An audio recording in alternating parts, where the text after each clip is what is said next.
걱정했던 다뉴브강의 수심이 내려가면서 가라앉은 유람선을 이르면 내일 끌어올릴 수 있을 걸로 보입니다. 대형 크레인은 우리 시각으로 어젯밤 사고 현장에 도착했습니다. 오늘은 본격적인 인양을 앞두고 크레인에 연결할 와이어를 선체에 묶는 등 준비 작업을 하고 있습니다.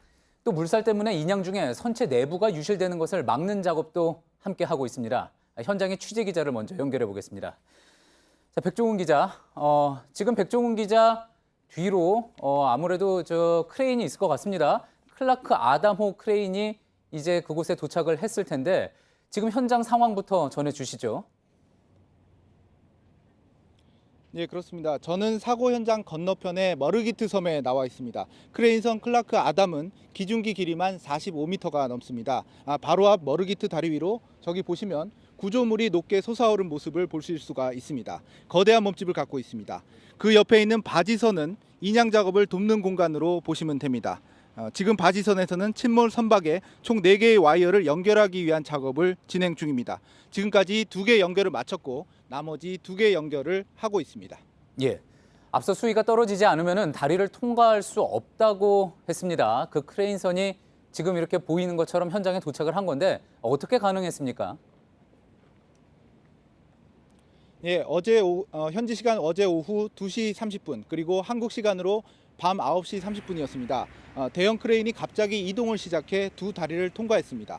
당초 예상보다 하루 이상 일찍 현장에 도착을 한 건데요. 다리 2개를 어떻게 통과하느냐가 문제였는데 헝가리 당국이 기발한 아이디어를 냈습니다. 이 소식은 김성탁 특파원이 전해드리겠습니다.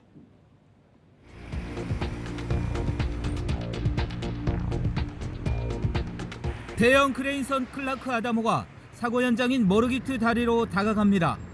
머르기트 다리는 둥근 아치 형태입니다. 아담호가 부딪히면 다리가 망가질 수 있습니다. 헝가리 대테러청은 머르기트 다리 아치와 수면 사이에 가장 높은 부분으로 아담호를 지나가게 했습니다. 예인선을 아담호 앞에 매달아 좌우 방향을 조절했습니다.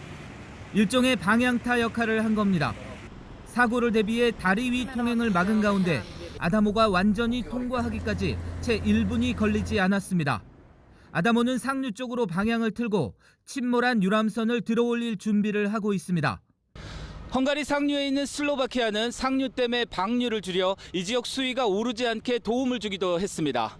부다페스트 사고 현장에서 JTBC 김성탁입니다. 예, 백종훈 기자, 이르면 내일 인양을 시도한다고 했습니다. 구체적으로 어떤 과정으로 진행이 되겠습니까? 예, 먼저 선체의 파손된 부분에 그물망을 덮습니다. 그리고 와이어를 배 밑으로 집어넣어 연결을 시키면 인양 준비는 일단 끝납니다. 지금 이 작업을 하고 있고요.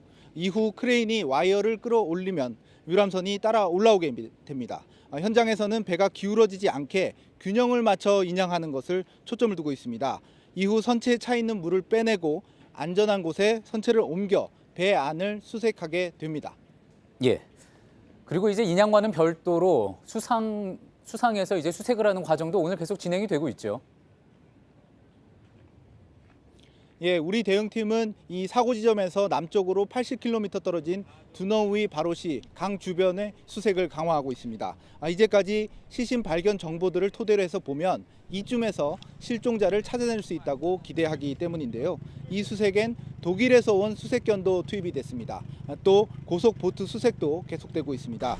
지난 6일 한국인 시신 2구를 수습한 이후에 추가로 실종자는 발견되지 않고 있습니다. 따라서 한국인 실종자는 여전히 8명입니다. 지금까지 부다페스트 사고 현장에서 JTBC 백종훈입니다.